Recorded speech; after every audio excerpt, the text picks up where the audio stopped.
Good evening all, and welcome. Tonight we have some truly terrifying stories indeed. It is sadly your last chance to win a box, as today we start off with the final box up for grabs. To win, remember, all that you need to do is drop a like, leave a comment, be subscribed and hit the bell icon. And do that for the next two videos. I have also selected the winner for the 9th mystery box. Is it you? Find out at the end of the video. But without further ado, it's time to get comfortable and let the darkness take control. To give a little background, I am a film student in college right now, and me and my buddies are always trying to find new locations to film our movies at. I make horror films, so all the places I'm looking for and exploring are abandoned. And tonight, me and my group of friends decided to check out this abandoned hospital down the street from our school. They had been there before and said it was a great spot for filming and that I should check it out. Tonight was that night, so when we get there, I have my Nikon DSLR out with a handheld LED light attached to the top of the camera to scout the place when we get inside. I didn't film any of the encounter because I usually only film the inside of these places, but I had my camera and light out to shine the way. I was leading the way down this narrow path that led to these walls that we had to climb to get onto the roof of the place, where we would access one of the rooms to get inside the building.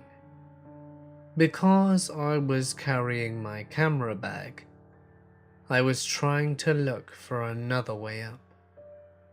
So I walk a little further down this narrow path, and I start noticing a lot of clothes and random shoes in cardboard boxes lying around the area. There was even an empty sleeping bag. That's when I knew we probably weren't alone and were likely going to run into someone if we made the wrong move. And boy, did we ever. One of my friends walking behind me down this path noticed a door to my right. It's closed, and my guess was it was locked and not worth trying. But he already had his hand on the door and began tugging at the handle. I looked over, and it barely cracks open, but something is holding it from the inside. I shine my LED light on the inside, and I see a t-shirt tied to the inside of the door handle to another part of the room acting as a lock. But my friend, being the way he is, tugs again and rips the shirt right off the door, and it swings open. Inside, there is someone sleeping on like a table or a couch, along with a group of terrifying looking people sitting by a light inside that room. They all stop and stare at us. In that short glimpse that I got, my friend yells, "Oh shit, get out of here. and slams the door and just bolts past me. I was standing there a little shaken, almost feeling like I should apologize, but I just follow him instead. My other 8 friends are already on the roof at this point, asking what's going on, and we just run for our lives out of the area. I hear the door in the path swing open, but I couldn't look back. From there, me and my friend rendezvous back to a higher part of the area, away from any entrance leading to the hospital. There is a small gap that you could jump across to get to one of the roofs of the building that my other friends were on. About 4 of them follow us and jump across, ready to get out of there. But the others stay on the roof and watch us, stuck like statues. I look at them confused at what they are staring at, and I begin to hear this metal dragging on the concrete. I turn around, and there is a crazy looking man, maybe mid-20s, dragging a baseball bat with nails all along the end. He's walking towards us as he drags the bat along the concrete, acting just like Negan from The Walking Dead. My heart sinks. At this point, I turn off my light, and all that's shining is the moonlight. I keep my hand on my pocket knife, desperately trying to think of anything to do if he starts swinging. But I knew there was no way I would come out alive if he tried anything. Plus, I've got to take care of my camera. So he walks closer to us, and the first thing he says is, "You're gonna want to keep that light off." And everyone is silent. I'm practically shaking. He then starts circling around us as he says, "You guys are never gonna come back here, right?" He walks past me and sees the camera and raises his bat saying, "And you're gonna put the bloody camera away." And I barely say, "Yeah, it's off." He looks over to my friend watching on the roof, past the gap, and then he points to them and he says, "Jump." And they stand silent. The guy says again, "Jump across it right now. Just run and jump, you'll make it." Keep in mind the gap doesn't look that bad, but the drop is fatal if you don't make the jump. And my 4 friends are all staring down at the drop, fearing what could happen. One of them says, "I don't think I can make it." And the Negan guy replies, "Run and jump, or else you're going to regret it." So my friend steps back, runs, and barely, and I mean barely, makes the jump. From there, one by one, the other 3 make the jump across. All the while, Negan guy is standing right behind us with the bat, dragging it along the concrete.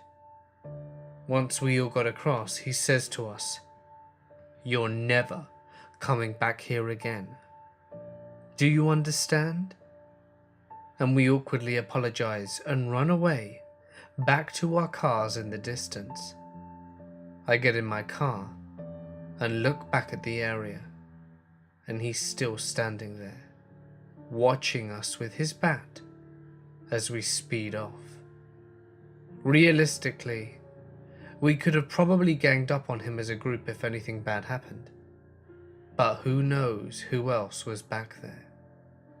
Sadly, the hospital is a no-go from here on out, but I'll still be looking around for some sick locations.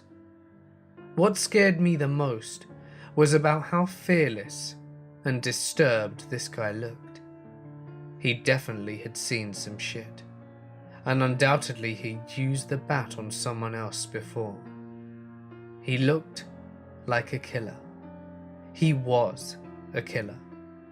And it was his calmness that really got to me. Definitely a lesson learned. But regardless, Negan guy, let's not meet again. This incident happened to a relative of mine and his younger cousin and some others. My relative is called Dave. He and his wife were in their 20s at the time and had not been married very long. This incident happened in the 90s. Dave had a younger cousin who was being raised by her grandparents. The grandparents lived out in the country, and there were not a lot of kids her age to hang around with.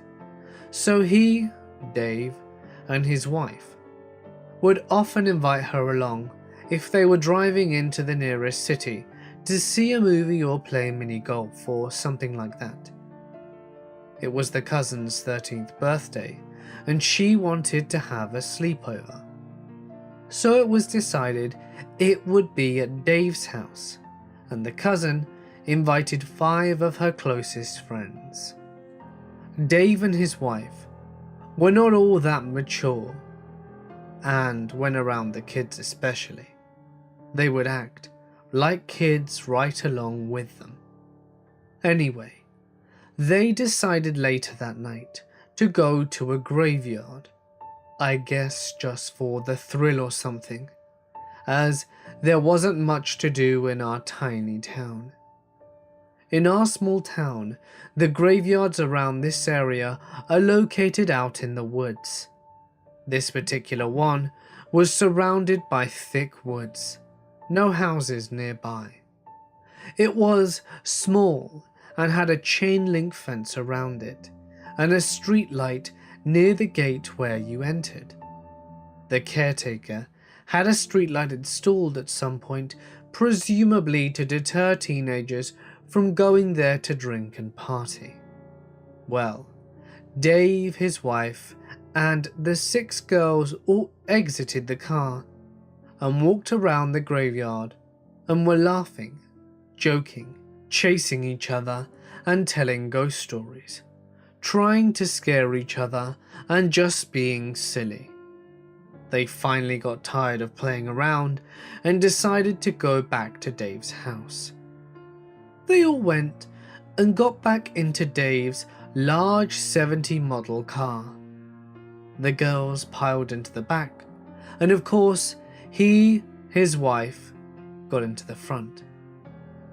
All the females were talking and giggling, just being silly, while Dave, sitting in the driver's seat, was getting ready to crank up the car. While this is going on, they heard a tap on the driver's side window. It was not a tap like someone using their knuckles. It was more like a ting ting ting of someone using a light metal object. Everyone looked towards the window, and there was a guy standing there who was holding a machete. The tip of the machete was what he had used to tap the window with. Dave and his wife said the guy was dressed like Rambo. He wasn't wearing a shirt and had some kind of rag tied around his head, and was painted up with green and brown paint. Kind of like, I guess, army guys paint themselves when they go out on maneuvers. Dave assumed it was possibly someone needing help, so he began opening his door to get out and talk to the guy. When he did this, he said his wife and all the girls started screaming no and diving for the door. The girls were diving over the seat and his wife across the seat, etc. They pulled the door shut and locked it and frantically began locking all their doors. Then the girls and Dave's wife all began screaming at Dave, telling him to get out of there. While he was putting the key in the ignition, this strange guy does weird sort of karate moves like you might see on TV. He was spinning the machete around and doing a few kicks. Dave cranked up the car and then took off out of there. Later that night, they rode back to the graveyard to see if he was still there. And of course, this time, they had the doors locked and did not leave the car. They thought they saw someone lying on one of the graves towards the back, but it could have just been a trick of the light. We don't know to this day who the individual was. I believe he was either on drugs or seriously mentally ill. It creeped all of them out that this very strange guy was probably hiding in the graveyard, watching them earlier, when they were walking around out there, laughing and having fun, totally oblivious to his presence. I have worked as an apprentice in a small hotel called Hotel Stardust for almost a year now. It is located right outside of Melbourne, next to an old road. When I started my apprenticeship in Hotel Stardust, the road was very busy and business here flourished. But since the new highway was opened, the amount of customers has decreased week after week. And the evening that this happened, there were only 3 customers here. A young couple and old Bill, who was our regular. He liked to sit at the reception desk, drink cheap beer called Murphy's, and occasionally chat with me. The hotel owner, a lovely old lady called Teresa, was sleeping upstairs. The young couple who arrived yesterday were nowhere to be seen. Me and Bill were sitting at the reception desk whilst the hall light flickered, like so many nights before. It was getting late, and I told Bill to finish his beer and get going, because I had to close the place for the night, as Bill lived in a small apartment nearby. Bill nodded and took a sip of his Murphy's. I went to close the back door. I had given the young couple a backdoor key and told them to come in through the back if they came to the hotel late, so I didn't really think about them. When I came back to the desk where Bill still was, sipping his beer, the lights suddenly went out. The old fluorescents had been flickering for the whole time that I had worked there, but this was the first time it had done this. I took a small flashlight from behind the desk and went to the back room. The backroom lights wouldn't turn on either. I went to look through the window and saw the road lights still illuminated. Must have been the generator, I thought, and started climbing the stairs. Bill just sat there, still sipping his Murphy's. The building had 3 floors and a small generator room on the roof. I climbed all the way up, opened the door to the generator room, and started investigating the generator. It had stopped, and whatever I tried, I couldn't understand why. Working with just a small flashlight was difficult, and investigating the generator took a long time. Just as I was almost done, I heard a noise from inside. Someone was walking in the creaky staircase. "Bill?" I shouted. Nothing, just more creaking. "Teresa?" Still nothing. "Mark? Amanda?" As those were the names of the young couple, but they didn't answer either. I closed the door to the generator room, still having found no answer to why it didn't work, and went back inside. I pointed my flashlight at the staircase and nobody was there. On my right was Teresa's room. The door was shut, and on my left there was a short hallway with 6 rooms for guests. Most of them were always empty, but the young couple's room was also there. Room number 15. The door was wide open. "Mark?" "Amanda?" Bill shouted from downstairs. "What's up?" I shouted back. Did Mark and Amanda come back while I was up there?" "Nope, I didn't see anyone," Bill replied. "Let me check something," I told Bill, and I slowly walked towards the open door. While checking every corner with the flashlight, I got to the door and peeked inside. It was pitch black, so I pointed my flashlight at the darkness, and to my horror, I saw myself standing in the room, staring me right in the eye, without any emotion on my face. His face? My face? I jumped backwards and tried to calm myself. I felt shivers down my spine. It must have just been a mirror, I thought to myself. It must be. I slowly sneaked back to the door and took another peek. The room was empty. Just the young couple's bags, opened on the floor. I shined the flashlight around looking for the mirror, but I couldn't find one. I stammered the door shut and ran back to the stairs. I looked downwards and saw the reception hall, but it wasn't dark, with just Bill sitting at the desk. The hall was full of people, and there was a huge chandelier hanging from the ceiling. I didn't recognize any of the people in the hall, but they must have been guests of the hotel. Many of them had bags with them, and I stood there for a while, watching the hall full of talking and laughing people. The people's clothes didn't look modern. They looked like the clothes from an old movie. A young man next to the desk turned on his chair. Even from up here I could see the beer bottle in his hand. I recognized the brand. Murphy's.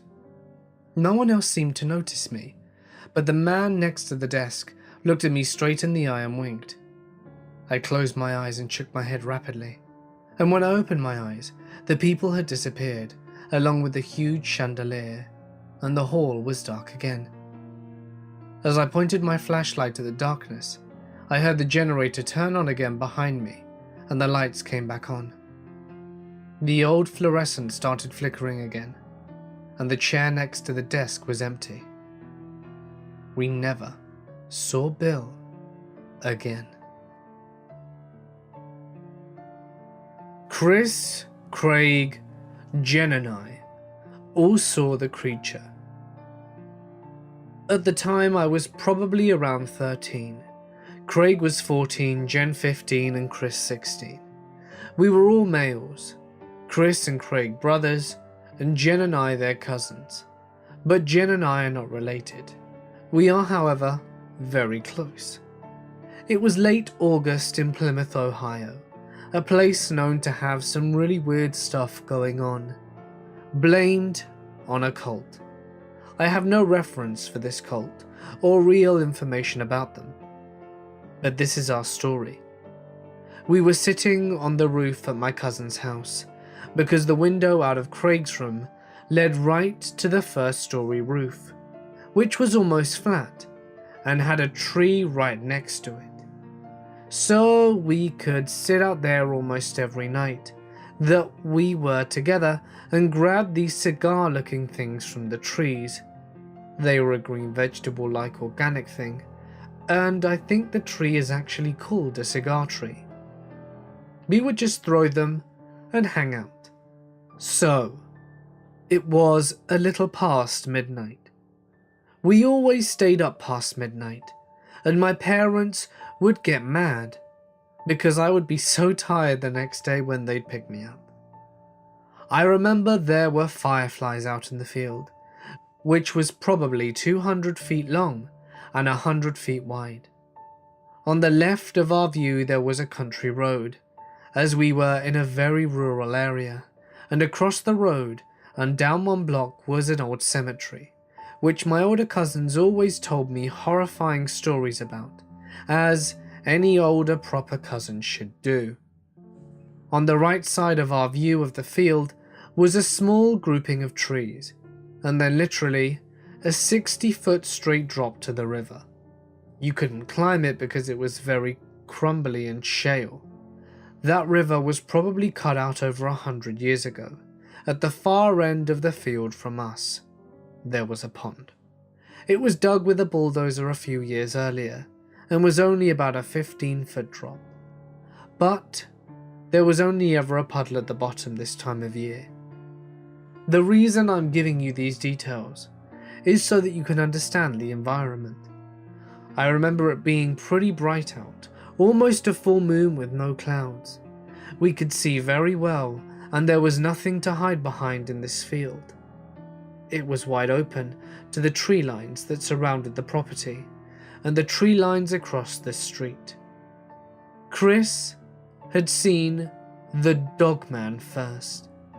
I was talking with Craig and Jen about some video game, and then Jen noticed Chris was staring.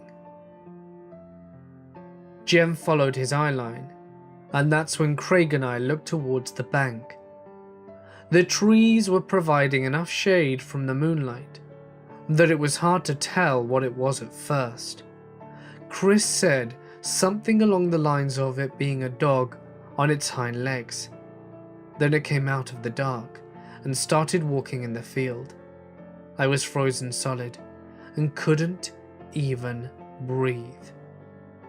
It made no sense in my head. It was a German Shepherd head that was attached, or being worn. I couldn't really tell you to this day. He was like drunk. I remember him wearing a plain black t-shirt and dress slacks. He wasn't a scrawny guy, nor was he massive, but rather average build. I'm not sure he could see, but it seemed like he could. He then walked into the cemetery, and I was scared and couldn't move, and Jen yelled out, "Who's there?" The man creature turned and looked at us and started walking directly towards us as we were on the roof. We were probably really easy to spot, and the man didn't say a thing. He didn't run, he didn't even make a gesture towards us. He just came walking. Craig ran up to the window, opened it and climbed in. Jen followed, and Chris grabbed me and pulled me too through the window. When we were inside, Craig told his dad, who was a huge gun enthusiast. His dad, after about 10 minutes, had a shotgun and was putting his boots on to go outside. I remember during the 10 minutes, there was a noise of something pushing on the metallic door, a door opening outside, and a really loud crash, which we couldn't figure out what it was. My uncle went outside and started looking in the field and the graveyard, and being stupid kids, we walked outside the door to see, but didn't go far. That's when I saw blood all over the garage and door handle. The garage wasn't connected to the house, rather about 5 feet across from the house, between the house and a field. My uncle ran around the garage and we couldn't see him. It was horrifying. Some very real horror film. Chris spotted the man again, who looked like he was either laughing or coughing by the way his torso was bouncing on his shoulders. The man jumped over the bank, and by the time my uncle noticed him and got across the field, he was gone into the darkness. My uncle called the cops and told my parents, and no one really gave it much thought. There was a post on a few street lamps about a missing German Shepherd, and a few weeks later, they found a decapitated head of a little girl in the cemetery that was a block away from my cousin's house. The house no longer stands, but I actually drove by the area in 2009. I don't think I could go out there at night anymore, even though I'm 25. The hotel I worked at was small, with only 53 rooms in the entire place. It's located next to downtown, in a town in central Minnesota.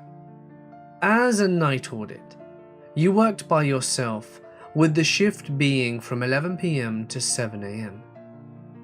You don't get many people checking in the hotel at night, 1 to 3 at most. The first duty as the night audit was to lock the doors so only guests could get in with their key. There was also a phone on the wall next to the main entrance, in case someone arrives after the doors are locked. or somebody orders pizza, what have you. There is a front door in the lobby, a back door in the lobby, and 2 side doors. I proceeded to lock all the doors and head into the back room behind the front desk to do laundry.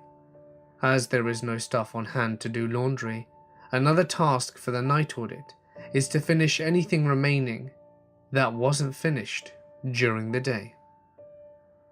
There is a cordless phone you can bring with you when you go into the back or around the other parts of the hotel. We had no more scheduled check-ins this night, but there were a couple of rooms available. I heard somebody try and open the front door, was unsuccessful, and left. Moments later, I heard the phone ring and went and answered, and the other person did not speak right away. I walked up to the front desk and the other person finally began talking.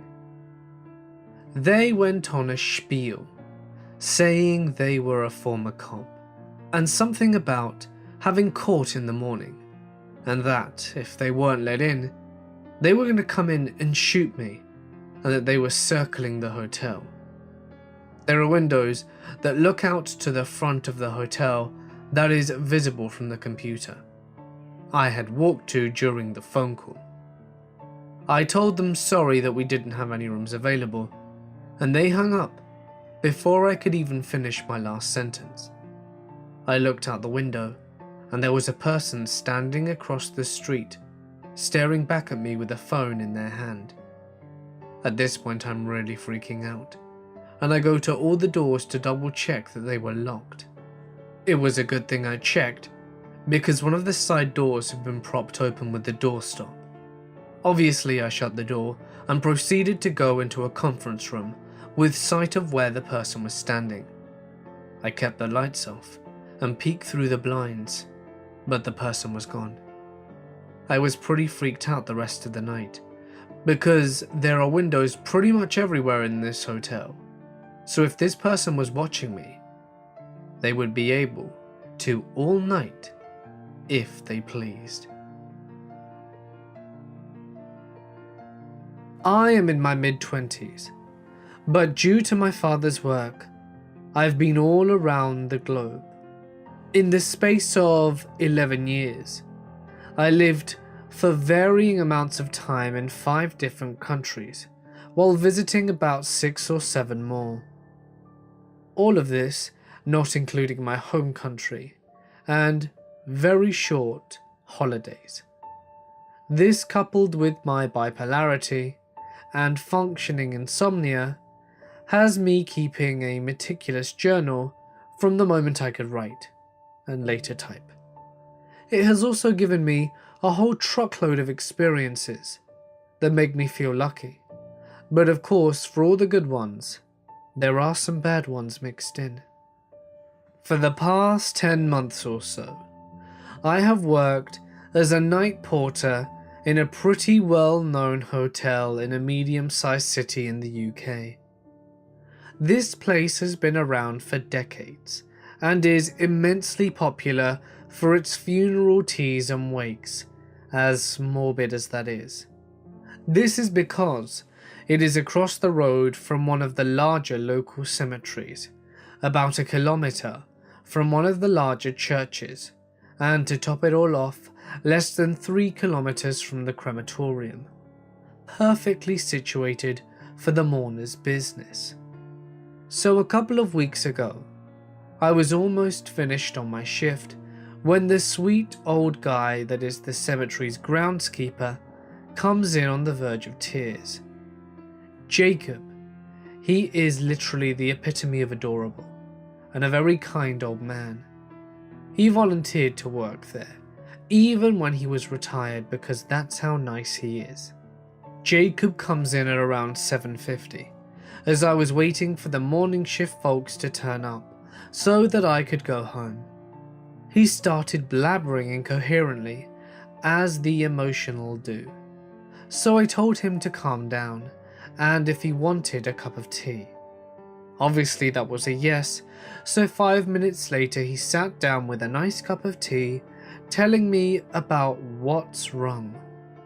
Some idiots had jumped the fence and overturned a bunch of headstones, spray painted vile crap on epitaphs, and even partially dug into some of the graves. By the time he'd calmed down, I said my shift was finished and told him that I would help him set the headstones upright at least. This man is too precious, and I had to help. Roll on a couple of hours, and all the stones were back in order, and I went home shattered. Those things are heavy as hell, but I was happy to have helped. I told my work I'd probably be a little late, and they understood. Anyway, I get to my shift a couple of hours late, and as it turns out, I was going to be on my own after 2 o'clock, as my colleague's second job needed him in early. Ironic because his second job is sandblasting granite headstones. 2 a.m. comes and goes, and everything was almost in order, and I was just adding the finishing touches to a large funeral tea of one of our function suites when I hear a knocking noise. At first, I thought it was someone in the rooms upstairs walking the halls and dismissed it. But the knocking happened again, this time louder, and the third time's the charm. I found the source. One of the fire exits next to the function suite, but more specifically, the fire exit directly across from the cemetery. Obviously, I wasn't going to open the door, and I couldn't even if I wanted to, as they were all alarmed at night. But that didn't matter, as the knocking stopped. Not for long though. The knocking started again from another fire exit close to the car park and front exit. It was much louder now, so I knew exactly where it was coming from straight away. Then it stopped. So, in a bit of minor panic, I sprinted my way towards the front door and made sure it was locked. Then grabbed the night porter's friend from behind reception, aka a walking stick. I could see my visitor's silhouette at the car park, walking slowly towards the entrance. It was definitely a man, at least a foot taller and a little bit broader than me. He was wearing one of those stupid ankle-length goth trench coats, with the hood and buckles by the billionfold. He stopped just outside of the light of the front entrance, but he was obviously staring right at me, and I could faintly make out his creepy, shit-eating smile. When he started taking something from behind his back, I braced, thinking what he had in his hand looked like a very large brick or something. So I thought he would smash the front door. But no, he did something far stranger. He just placed the brick thing on the ground slowly at his feet. Then with a weird chipper demeanor, he waved and flashed another toothy predatory grin at me before backing off into the darkness, towards the cemetery side entrance. Needless to say, I waited and checked the cameras around the building before venturing out to see what he'd left me. It ended up being one of those small headstone markers with the word, "You forgot this one," spray painted over it in bright green paint. To add even more creep factor, the stone was for a bloody baby's grave, and an old one at that. Not cool at all. So I locked up again and phoned the police. A couple of hours later, a lot of the footage from CCTV was scanned. The police left with a fuzzy frame shot of him that was basically a shape in the dark, and nothing else to go by. I have absolutely no idea who he is, or was, or why he was vandalizing that graveyard. But either way, creepy midnight gothic robber, I hope we don't meet again. And I hope you've put your bizarre and quite frankly disrespectful grave habits behind you. asshole. The night of my sister's wedding, the hotel realized that they were overbooked, and my boyfriend and I suddenly found ourselves needing to find another hotel room at almost 11 p.m. on a Saturday night. We drove around what seemed like forever in the town we were in, and finally found a vacancy at a Super 8 hotel. It wasn't in the best neighborhood, but the rooms were clean enough. My boyfriend had way too much to drink at the wedding, and passed out cold as soon as we got him back to the room. Back then, I used to smoke a little, and had bought some and proceeded to watch TV and smoke a little pot. At around 12:30 a.m, all of a sudden there was a huge bang on the hotel door. I literally almost fell out of the bed. It scared me so badly. Someone was on the other side of the door banging, like with the door shaking. My heart was stopping at the bang on the door. I should also mention that these hotels had the entryway set up on the outside of the hotel, so whoever it was did not have to come into the hotel. They could have just walked up from the street. I tried to wake up my drunk boyfriend, but could not get him to wake up, no matter what I did. I still to this day do not understand how all this ruckus did not make him stir. This super loud banging on the door continued relentlessly, and all of a sudden, the man on the other side of the door began screaming and yelling through the door in another language. Something with an island accent, I believe, perhaps Creole, and wailing at the top of his lungs. The wailing was legit the most scary, haunting sound I've ever heard. I can't even begin to describe the sound of his wailing, other than it was one of the most gut-wrenching sounds I've ever heard. I was too terrified to walk up to the window and look out, and scared to call the police because of the pot smoke in the room. I tried to call the front desk, but the phone just rang, and this continued for 30 minutes. The whole time, with the loud banging, wailing, and foreign words being yelled in an angry voice. I thought he was going to kick in the door, or break the window because he was going into a frenzy out there. I was so terrified that I went into the opposite corner of the room and just sat in the corner crying until it finally stopped. No one from any rooms besides us ever came out or anything, so maybe they were all vacant. I have no idea, but it seemed like this lasted forever. When it stopped, I heard the man go down the outside stairs, so I know he left. Still, I did not sleep at all that night. When my boyfriend finally awoke, I told him about the scary wailing man, and we left as soon as he woke up. When I checked out of the hotel, I asked the lady at the front desk had there been some incident or anything reported by anyone, and she said no. I have never been so happy to leave a hotel in my life.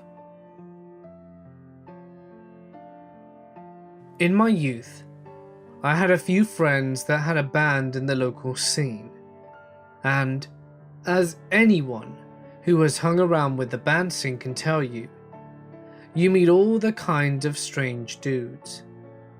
This was how I met Marty. Marty was a friend of one of the band members who had just moved into my hometown. At first, the guy seemed pretty cool.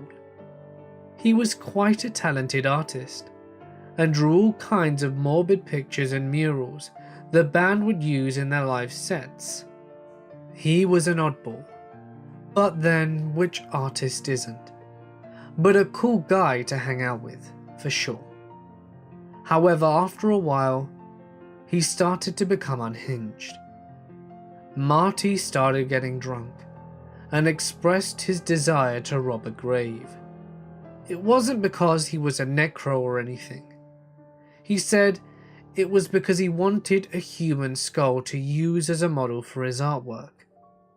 This started becoming something he would continually talk about whenever he got into the source, and eventually the band members got sick of hearing it and called him out. Marty then proceeded to grab a shovel and the keys to his car and asked one of the more sober guys to drive him to a cemetery. Thinking he was full of shite, 3 of the guys got into the car with him and set off to call his bluff. They drove to an old cemetery and dropped off Marty with his shovel and a plastic bag. He instructed them to drive back to the cemetery gates every hour until he returned, and set off into the graveyard. The guys parked the car on a back road and drank a few ales waiting for him to return. Eventually, after the 3rd visit to the cemetery, Marty stood outside the gates waiting. He opened the trunk and put his shovel and something wrapped in a garbage bag inside. He got into the car and told them he had got what he came for. He had dug up a 140-year-old grave and stole the human remains buried in it. When they returned to the house, Marty showed them the skeletal remains he had stolen. This didn't sit well with some of the guys present there, so it didn't come as much as of a surprise when it was all over the news 1 week later after Marty was arrested for grave robbing. It also came out that Marty had issues with beating women. It turned out his girlfriend at the time had heard about the grave robbing and, tired of being used as Marty's personal punching bag, ratted him out with the cops. While he did get off easy for the grave robbing charges, the betrayal from his girlfriend and subsequent harassment he received daily from the local police eventually caused him to leave town for a 2nd time. In the time between being arrested for grave robbing and leaving town, I lost touch with him. His behavior became increasingly violent and erratic to the point that he was a liability to be hanging around. Eventually, I heard he was arrested a 2nd time on multiple charges, including assault, domestic assault, aggravated assault, assault with a weapon, possession with intent, cultivation and intent and sexual interference with a minor, and a few other charges. I heard he was looking at 12-year-olds, and I can only imagine how crazy he'd be when he is eventually released. All that I do know is that I do own a kick-ass original graphite drawing he made for me that should be worth mint if he ever goes serial. Not that I even hope that. 3 years ago, when I was 17, I went to an abandoned train station that I had visited with 2 friends in 2012. It is huge and looks more like a hangar because of its curved roof. There is still freight traffic around the building, so the only way to enter it without being seen is on the weekend and only at night. Anyway, I was bolder then and thought it was a good idea to check the place out, as it had been years since I'd last been there. We started at my house and took 2 flashlights, as you never know, and one of those fine particle filters they sell at the hardware store, as there is a lot of mold down there. I walked about 10 minutes into the site, and the building was sealed, as it had been since the 1960s. But there still were some limited access points. After a short walk and some sneaking around, we were inside. The place was trashed, and there was waste everywhere. You know, advertisements, documents and the like.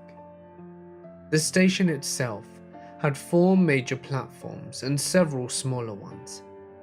In the middle of the hall is a building that was probably used as a waiting area for passengers, and upstairs was a control room with lots of old electronics, most of which were looted. Now that was all pretty unsettling, and it was in the middle of the night. But then there were the tunnels.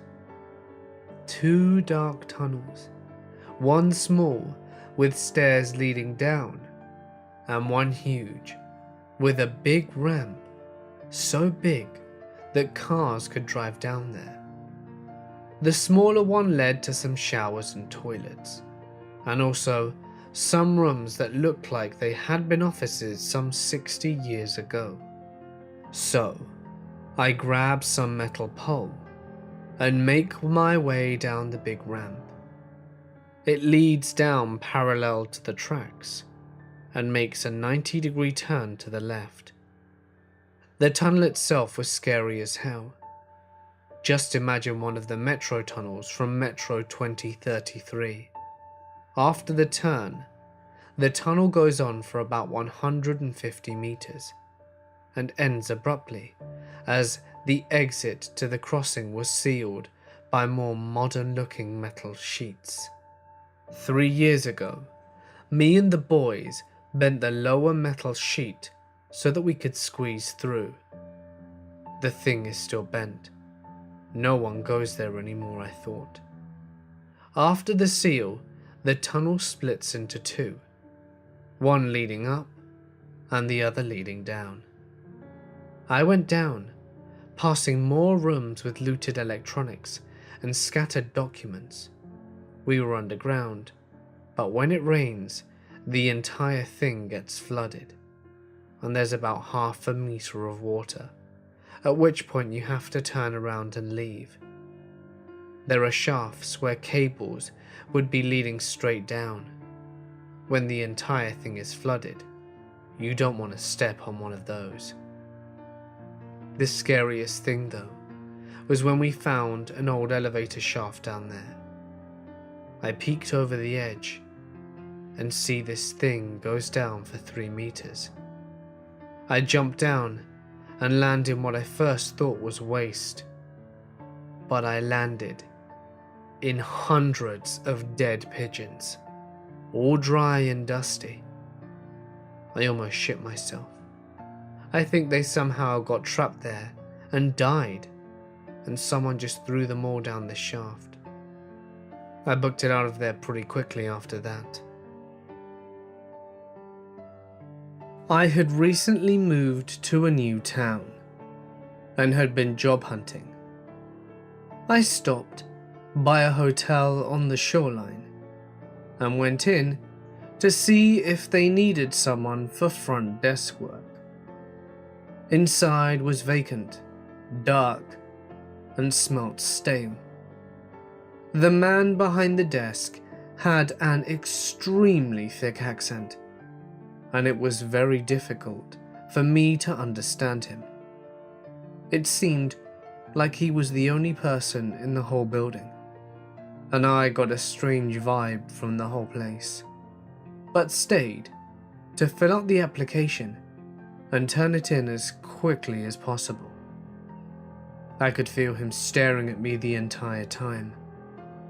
The man muttered something underneath his breath, took my application, and I left. After I left, I decided I most likely would not be accepting a position there because of the general strangeness of the situation, and I regretted leaving my phone number and address and other personal information in the hands of that man. Later that evening, I was at home watching the Olympics in my living room. At around 10 or so, I go into my bedroom and grab my phone off the charger, and I see I have a few missed calls from a few minutes ago. It's strange for anyone to be calling me so late, but I redialed the number to satisfy my curiosity. A woman with a thick accent answers and demands to know who's calling.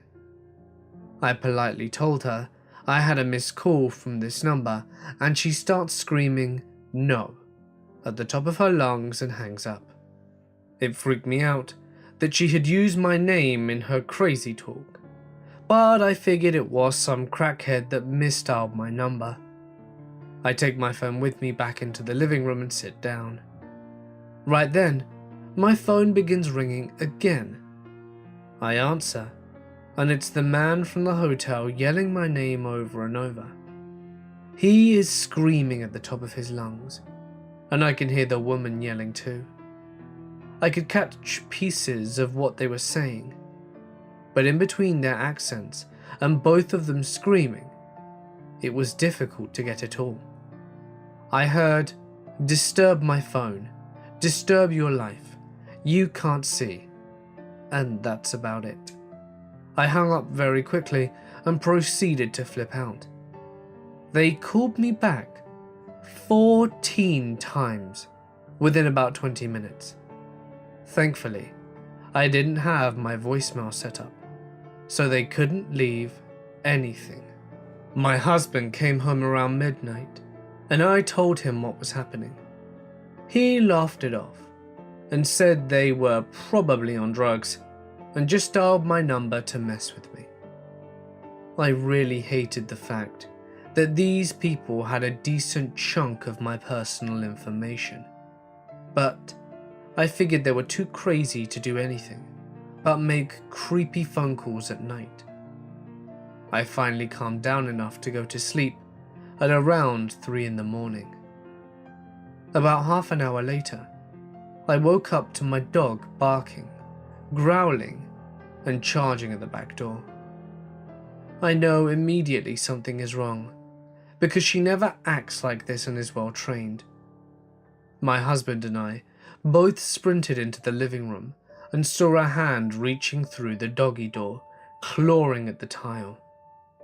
I screamed, and my husband grabbed me, and we went into the bedroom and locked the door. I dialed the police, and they were thankfully there within 10 minutes.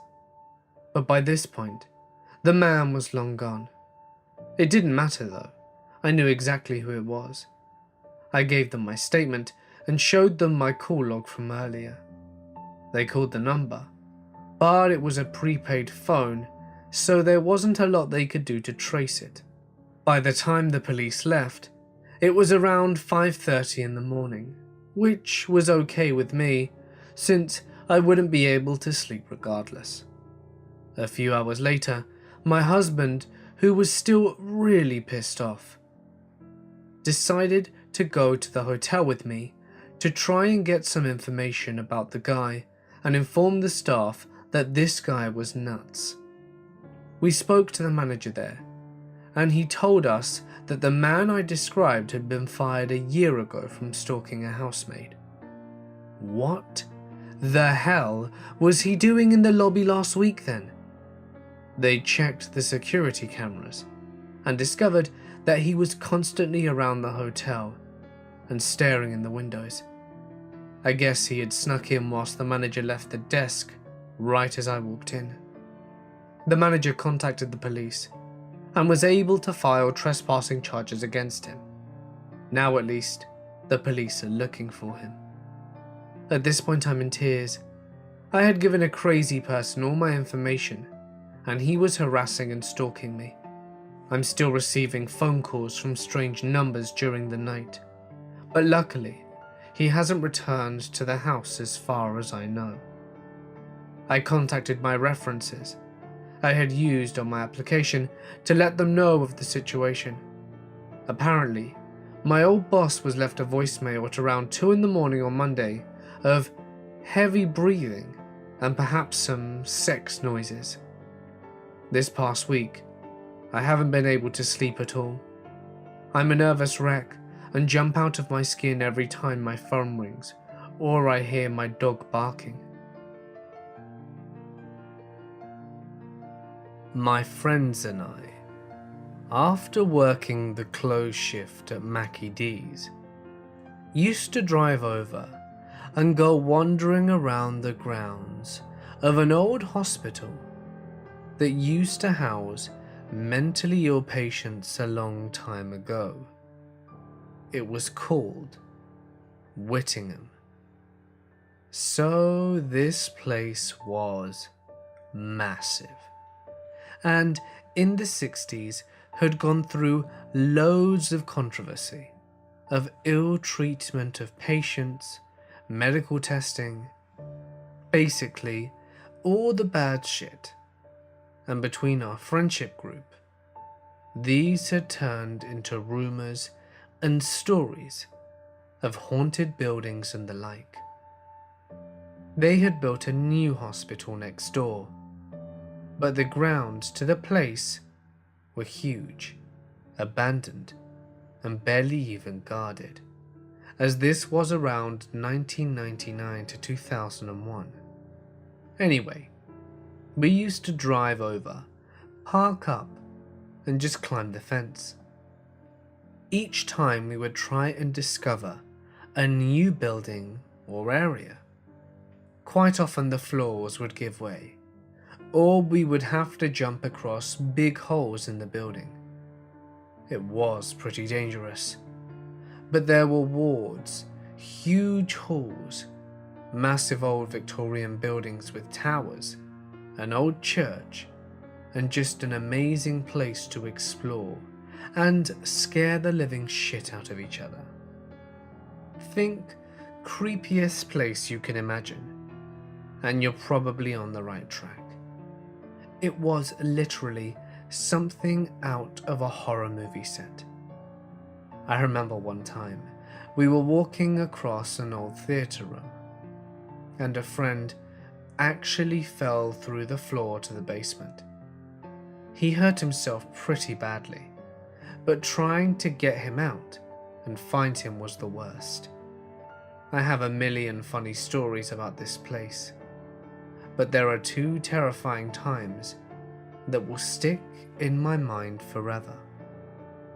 We were exploring one of the bigger, older, Victorian-style buildings, and I had lost rock, paper, scissors to climb through the window and attempt to open the door from the inside. I will never forget that I was shitting myself. I got the door open and we all went in. It was a huge mansion-like building with those stairs that are split at the bottom and curve around to join together at the top. Torches on, and in pretty much pitch black darkness, we went up to them, and right along this corridor, turns out this was a building of small wards. We walked into one, and it was like a loop back around the main corridor again. So we wandered around it, and the beds were all just metal frames, with nothing else. As we turned around the corner, there was one bed, however, that had a mattress on it, and it was just stained with blood, like a big patch. It was gross. We were messing around, shitting each other up as we got back to the main corridor. One of my mates freaks out. He was pointing at the steps, and there were drops of blood leading from the ward that we had just been back in the stairs. I would say that's the most scared I've ever been. And when you're already a bit panicky and you see this, we absolutely bolted. I don't think we went back for a while after that. The other time that I won't ever forget is when we couldn't get into this one building, so we found a basement door around the back. You know, those creepy thin stone steps that lead underground with wooden doors at the bottom. We pushed our way in, and were in some kind of underground corridor. It had all the pipes on the ceiling running the length of it. I'm a big guy, and I was scooping down a bit in order to get through, and you can imagine how it felt with a tight low ceiling in the pitch blackness. We dared each other to go in first, and luckily I was right in the middle. This corridor went on forever. We were obviously in the underground network of utility tunnels that join the buildings. There were a couple of staircases leading off every now and then, but were mostly blocked off, so we kept going. After a good few minutes of walking, we came to the end where there was one metal door. It was one of those classic hospital/jail doors you see in films, with the little window hatch at eye level. We pushed this open and quite literally scared as babies, and inside the room was nothing, except for one thing. There was a single metal chair in the middle of the room, fastened down to the floor, and above it, hanging from the ceiling, were two metal chains with those wrist/wrap tie things on the ends. It may be the single worst thing I've ever seen.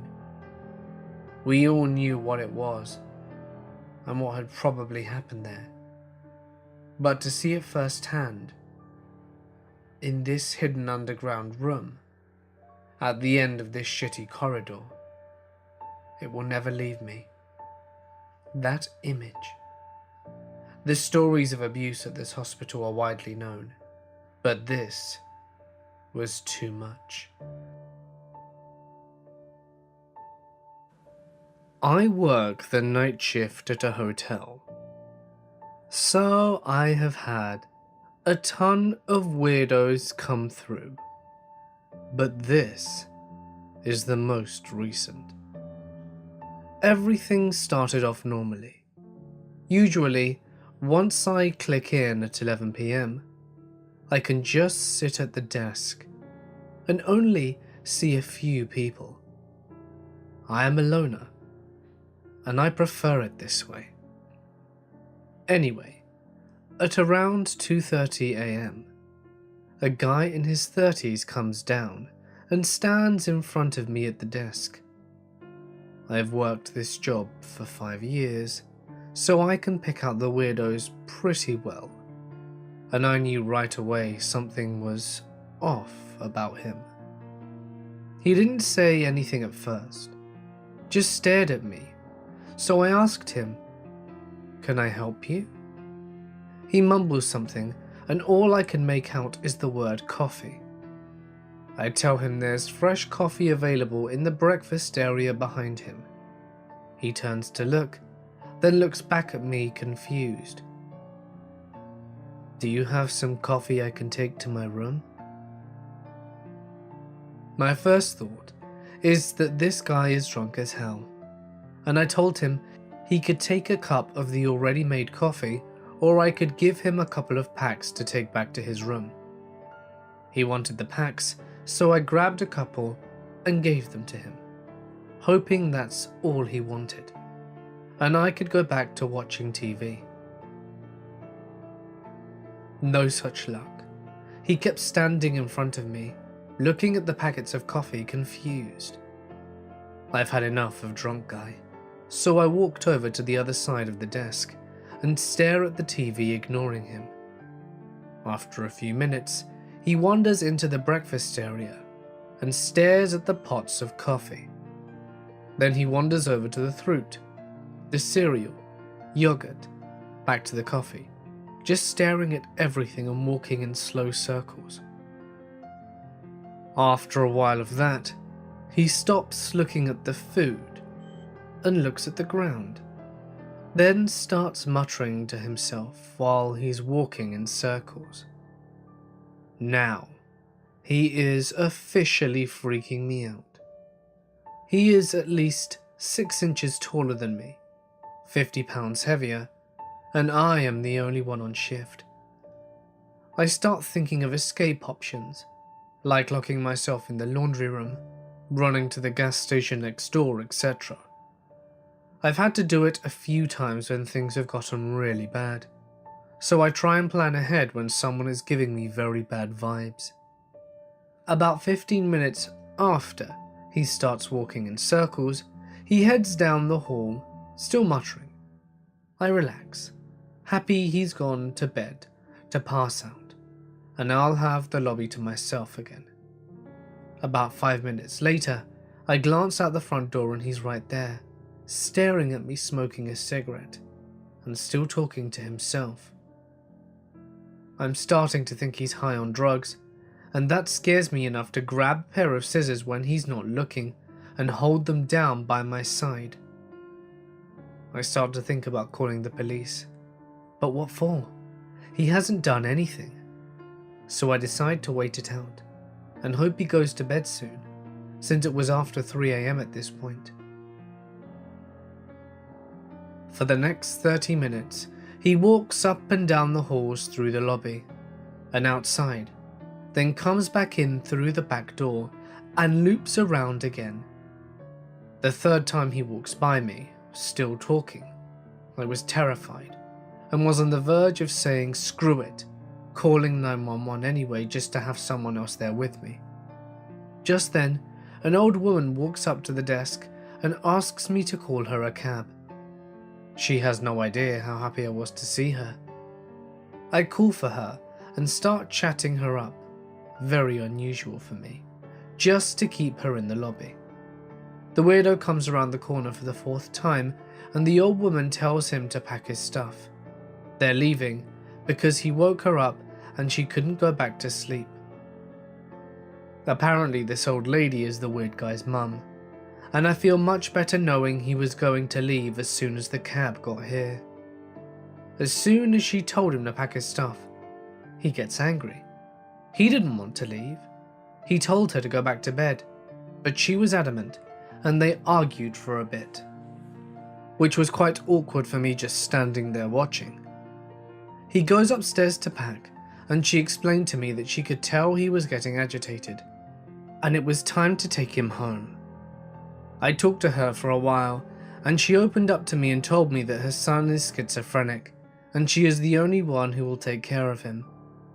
She told me she just wished someone would take him for just 6 months, like a hospital, to get him on his meds and into a good routine. I felt so awful for her. She seemed so tired and hopeless, and I have mental issues for myself, so I could relate to the struggle.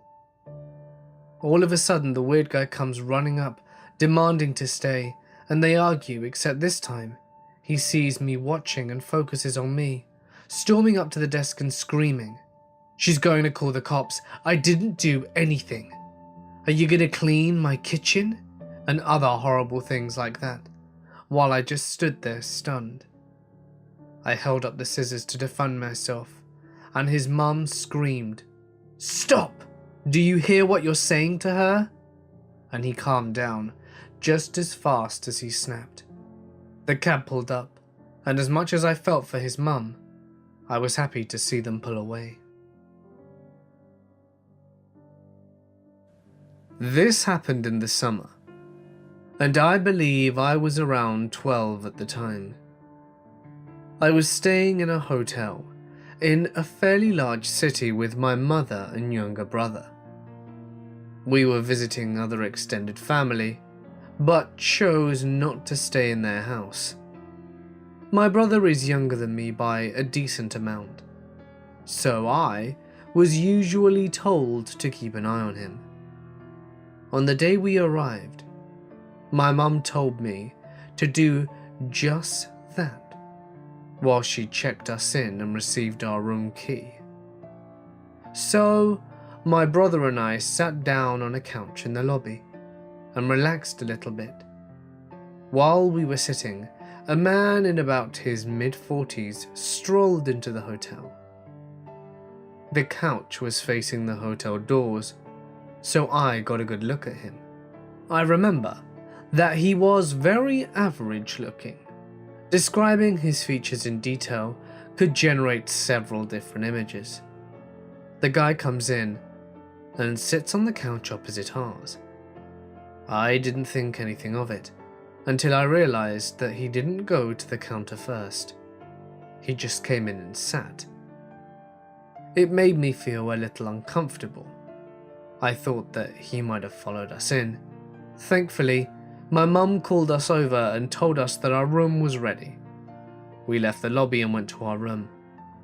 Shortly afterwards, We left the hotel to go meet family, and I forgot about the man for the rest of the day.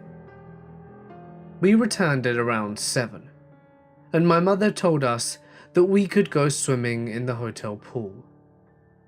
We all went to our rooms, changed, and went to the pool. A few minutes after we got into the water, the same man from before walked in and sat down. He was wearing his jeans and a sweater, so he definitely wasn't going swimming. Again, we didn't think much of it, until I could see that my mum was visibly worried. She pointed him out to me, and she said that if he didn't leave within 5 minutes, we needed to go back to our rooms. 5 minutes passed, and of course, he was still there. So we got our things and left. By then it was close to 8 p.m. We had bought a rented movie to watch, so we planned to watch that and go straight to bed. I noticed that my mother was a little on edge because the man was watching us, and I got a little more worried myself too. Halfway through the movie, my mum got up to get in the shower. While she was in there, someone knocked on the door, claiming to be housekeeping in a high-pitched voice. I thought it was weird that the cleaning staff would come this late, but we needed another towel, so I answered the door. I wish I hadn't have been so stupid. It was the creepy man. He gave me a smile and a little wave, and just stood there, kind of motionless. My mind automatically went to the worst possible situation. Kidnapping, rape, torture. I heard the water in the shower turn off, and he stood there for a moment, and then he spoke. "How was your swim?" At that moment, my mum came out of the shower, saw the man at the door, pulled me back, and slammed the door and locked it. She then called the front desk of our hotel to report the guy. I told her to just call the police, but she didn't listen, and she then requested that we switch rooms. I then heard footsteps stomping down the hallway away from our room. Thankfully, the guy had left. After that, we switched hotel rooms and didn't see him again during our stay. I'm very glad we didn't bump into him after that. Who knows what could have happened. My boyfriend's father owns a property with 2 older houses in a small village. They are side by side and share a yard. His parents don't live in either of them, as the older of the 2 is completely dilapidated inside and is 100% uninhabitable. But they sometimes use the newer, furnished one for laundry. They have always talked about fixing up the older house and renting it out. But Jay and I's current living situation isn't working out. So his parents made us a deal where we fix up the older house for them, and then we stay there. So, for convenience, Jay and I have been staying at the first house on weekends, while we work on the older place, and some unexplainable things have happened in the past few weeks. Not to mention, I always thought that the place had a certain energy to it that seemed a little off. I used to just brush it off, because the house is empty 90% of the time, and it's not really lived in. But now, I am convinced the weird vibrations are from another source. It all started a few weeks ago on a Friday morning, when Jay and I were drinking coffee and watching a large group of kids get on the school bus in an empty parking lot adjacent from our house. We thought it was great that a bus stop is located so close to the house that we were going to be moving into for when we have kids of our own. This piece is significant because when I took our dog for a walk, a few minutes after the bus drove away, I distinctly heard a young voice yell, "Hello?" My dog's ears perked up, and we both looked around. I was afraid one of the kids had somehow gotten left behind, but there wasn't a single person in sight. So I continued to walk. As soon as I took another step, as if they were watching me, I heard a more persistent, "Hello?" This gave me a chill, and I still didn't see any kids around. Besides, they all should have been on their way to school.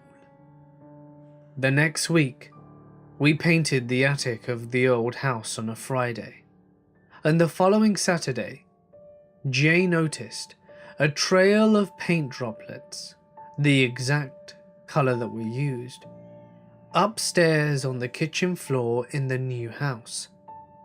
There is no way that could have been from us. We didn't bring any tools or paintbrushes over to the new house or anything else that could have been dripping paint. That evening, when we were leaving to go back home, we were about to back out of the driveway when Jay realized he forgot to lock the front door. He left his driver's side door wide open as he was locking up the house. On his way back, we both watched his door slowly but firmly shut and latch. Note that we were stopped on a slanted part of the driveway, so the door literally swung uphill. This makes me think the spirit is very lonely and does not like it when we leave. Another strange thing that happened, I'm not sure if it could be related or not, is that our dog started limping last Saturday after lying on the couch for a while at the new house. I didn't think much of it. I checked out her paw and didn't see any marks, so I just assumed she'd been laying on it funny, and maybe it fell asleep. But the next morning, it had swollen up to 3 times the size of her normal paws. She couldn't walk on it at all, and got around by hopping on her 3 good legs. I still have no idea what could have happened to her. She didn't leave my sight the whole day. We took her to the vet for an x-ray, and she said it wasn't broken, and she was stumped too. No snake or spider marks either. She gave her pills for the swelling, and it was back to normal in 1 day. I heard of spirits leaving scratches and bruises on people. So, if it were a younger spirit, perhaps they just played a little too roughly with the dog. But here is the kicker. Last night, Jay took our dog for a walk, and they were gone a pretty long time. What happened pretty much confirmed the theory that there is a child haunting us.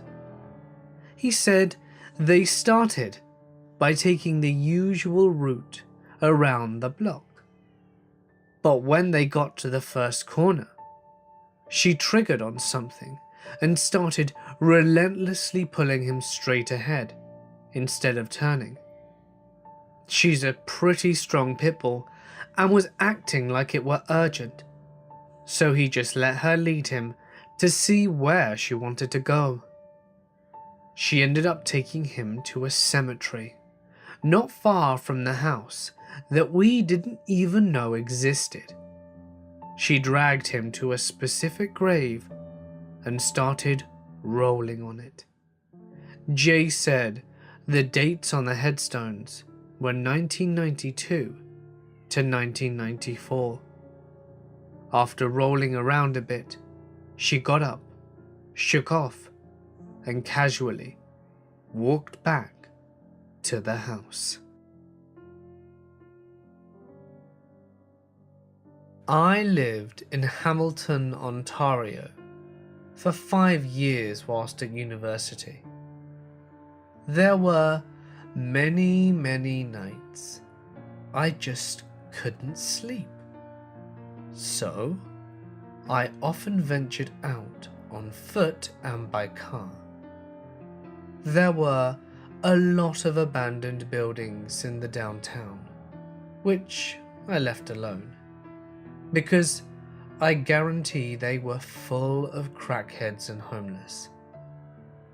Sometimes I'd drive around, sometimes walk about, and explore the many public trails, or do some urban exploring. I found some gross and creepy stuff. Nothing like human remains or blood-soaked beds. Lots of dead critters though. There are 2 spots in particular that I do want to mention. The first would be the abandoned sanatorium. An old sanatorium sitting right in the middle of developed land. It was guarded, but was a campus, so many buildings to choose from, and the guards just sat in their truck. It might have been a fire watch or something. Over a few months, I had checked out 2 of the 6 or 7 buildings. One building had offices upstairs, some simple examination rooms on the main floor, and a basement. It had a ton of mothballed equipment, which seemed in decent shape given the age. But it was all haphazardly placed and disorganized.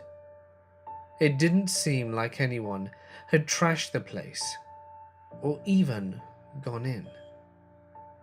This was a smaller building in the block, so out of the way. I assumed that most punks looking to trash stuff went into the bigger buildings. One room in the basement had a drain and some washing equipment. In the corner was a massive spider nest. I mean, colossal. It was the size of 4 or 5 large washing machines and took up the entire corner. There must have been hundreds of large, well-fed spiders. That was creepy and a bit disgusting. Fast forward a few years, and a good friend's daughter's company was tasked with liquidating all the equipment before the place was torn down. Some of that old equipment is in my shop, turning the old insulated food service carts into mobile workstations. The second incident is in the power plant. I won't say where this is because it was super dangerous. It was a small hydroelectric station close to one of the city's many waterfalls. I feel like it was experimental because it was too small to power anything more useful than a city block or 2.